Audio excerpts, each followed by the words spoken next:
Well, from the better late than never file. Hello, everybody. Welcome to In Pit Lane, the victory lap. Our apologies for the late start. If you're watching live, there was something in Melbourne tonight called the Antenna Awards, and unfortunately, they ran over by a very lazy sort of half an hour or so. So the show itself didn't get to air until 10:30, which is about the time that we were supposed to be doing this. So I'm not going to hang around too long tonight unless we get a few more people on board. We were hoping to have Andrew Sill join us. Andrew's not here; he's probably asleep, probably in bed by now, with all the sensible people this hour of the night. But yeah, so our apologies is obviously beyond our control. Yes, we were going to talk about Formula 4. We spoke. If you watched earlier tonight, you'll have heard Andrew from Formula 4 talking about the situation with CAMS and Formula 4. CAMS announced today some details of the prize that will be awaiting the winner of the first Formula 4 championship, and that is it's a bit strange. What is it's $250,000, but it's not actually cash. And it will be towards a driver going to an approved category. Now, it hasn't said exactly what these approved categories are and exactly how this money, and the fact they said up to $250,000. So, I mean, up to $250,000 could mean $1.75. Not sure exactly how that works. That's something that hopefully we'll be able to ask the CEO of CAMS, Eugene Rocca, next week on the program on Channel 31, hopefully at the normal time of 10 o'clock. Also announced today the fact that the V8 supercars are going to have shorter races. Their Saturday races are going to be shorter for our attention span reasons. Not sure exactly why they're doing this. Apparently, our attention spans we can't pay attention for more than sort of 60 kilometres. That's what they're going to drop them back to, about 60 kilometres, which means that basically you're going to have to pay to watch V8 supercars next year, and you're going to get less laps. So whether that's a good deal, I don't know. If we can find out about that, I'd like to say do something in the Q&A section, but the Q&A app is yet again disabled. So so I'm not really sure why that is. So unfortunately, if you want to make a comment, perhaps go onto Twitter and we'll see if we can do something there with the hashtag #TheVictoryLap. Coming up this weekend, the Japanese Grand Prix. Kamui Kobayashi is going to keep his Caterham driver. Let's face it, there'd be a riot if he didn't. But unfortunately, Simona Di Silvestro looks like she's lost her Formula One drive with Sauber, which is very disappointing. Once again, money rears its ugly head. So unfortunately, Simona is going probably the most likely of the current female drivers to make Formula One.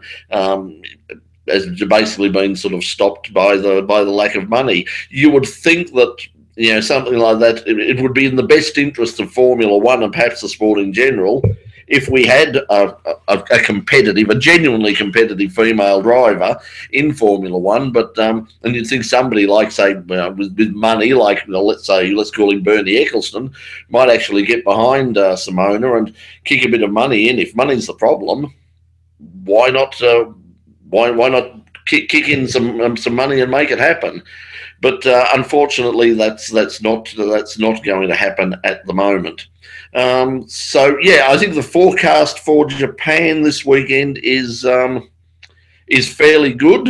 I think the showers on Saturday or something. It's funny, every time I think of the Japanese Grand Prix, I think of sort of torrential rainstorms, earthquakes, tsunamis, and about last week we had a volcano going up. So it's something for everybody at the Japanese Grand Prix. But it's one of the drivers. Suzuka is one of the favourite circuits of most of the drivers, and it should be a circuit I think that will suit Red Bull as well. So good luck to Dan Ricciardo in that as well.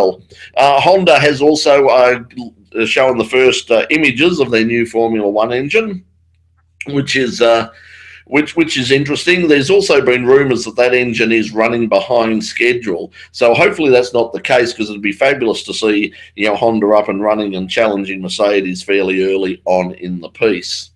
But as I said, that's probably about all we're going to have time to do. Still having problems with this Google Hangout. As I said, the Q&A section isn't working. Not sure exactly what's going on with people joining. We had a few people who were going to join us tonight. Nothing's coming up on my screen down here, so I'm not really sure what's going on. We might take a break from this for a couple until we can sort of figure out, until we have a few more test runs, figure out what the hell's going on with this particular Google Hangout thing, because it's the first week it worked reasonably well. Second week it worked really well, and since then it's sort of gone downhill fairly quickly. So we might just all get an early night. For those of you who we've got a few people watching at the moment, but as I said, without any of our guests on that we were hoping to have, probably not a lot of point in continuing. If we can't get any questions out of you, then that's a bit of a problem as well, because we could answer a few questions or talk about a few issues. But with the Q&A apparently not working, then obviously we can't do that. So anyway, to those people who are watching out there, whoever you are, because we can't see you on air, but thank you very much for watching. Hopefully, next week, Channel 31 in Melbourne, we will be on at the usual time of 10 o'clock. I mean, it's late enough, it's later than we wanted anyway, and to sort of be pushed back to 10:30 is a bit of a blow to our friends, our sponsors at Dyno Dynamics, Dyno Tech by Dyno Dynamics. Sorry to you guys for the late screening tonight. Hopefully it didn't affect things too much, and our apologies to both Andrew Sill and to our Peter Collis, our muso for tonight, for the lateness. As I said, it was something we couldn't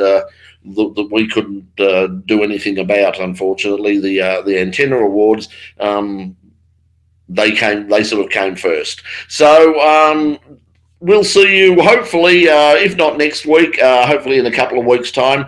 Still think that this has got some potential, but it really does need a few people sort of to join in the conversation. It's not really a television show; it is a conversation. If there's no one to talk to, makes it a bit difficult. So thanks for watching, for those of you who are watching, and we'll see you, if not next week, in a couple of weeks' time. Thanks for watching. Bye for now.